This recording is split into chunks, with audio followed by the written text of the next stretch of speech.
Mən informatika üzrə təlimçi Kənan Səccadə. Bugün Dövlət Qulluğu üzrə 5 iyul imtahanında istifadə olunan maraqlı suallardan bir neçəsini izah edəcəyik. Birinci sualımız Excel-lə bağlıdır. Bir çox tələbə bu sualla bağlı sıxıntı yaşayıb.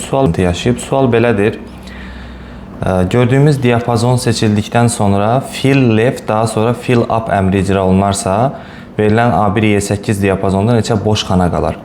Burada birinci növbədə biz bilməliyik ki, fill left və fill up nə anlama gəlir? Məsələn, balaca bir nümunə göstərim. Tutaq ki, bizim diapazonumuz var. Məsələn, Y8 xanasına 6 yazılıb və yuxarıya doğru seçim ediləndən sonra Home Lent tabının içərisində Editing Lent qrupunda və bu gördüyünüz fillin aşağısında, fill əmrinin alt əmrlərindən olan, tutaq ki, up əmri ən sonuncu xanada olan məlumatı yuxarıya doğru doldurur. Yəni, təyinatı bundan ibarətdir.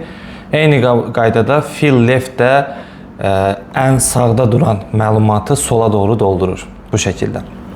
İndi bunu biləndən sonra qeyd edilib ki, bu sualda əvvəlcə fill left olunacaq. Deməli, biz diapazonumuzu görürük.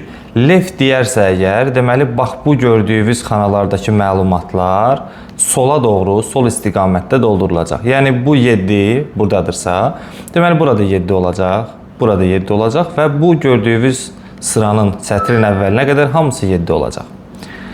Eyni zamanda 2 də soldan sağa doğru doldurulacaq. 1 də eyni qaydada bu formada olacaq və bu xana boş olduğu üçün buradakı boşluq bütün xanalara sirayət edir və bu 8-də 0-a çevrilir.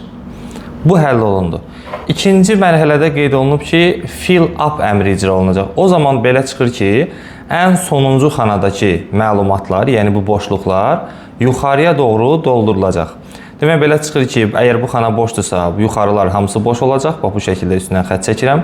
Eyni zamanda bu hissə bütövlükdə boş xanalar olacaq.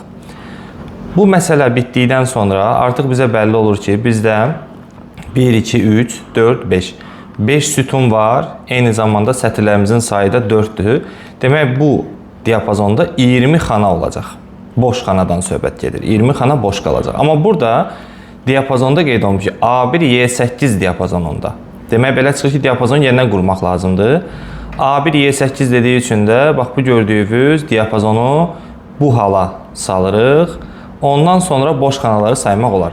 Biraz əvvəl 20 dənə boş xana saymışdıq. İndi yenə də xanalarımızı sayırıq. Əlavə olaraq 21, 22, 23, 24, 25, 26, 27, 28, 29, 30, 31, 32, 33, 34, 35 və nəhayət 36.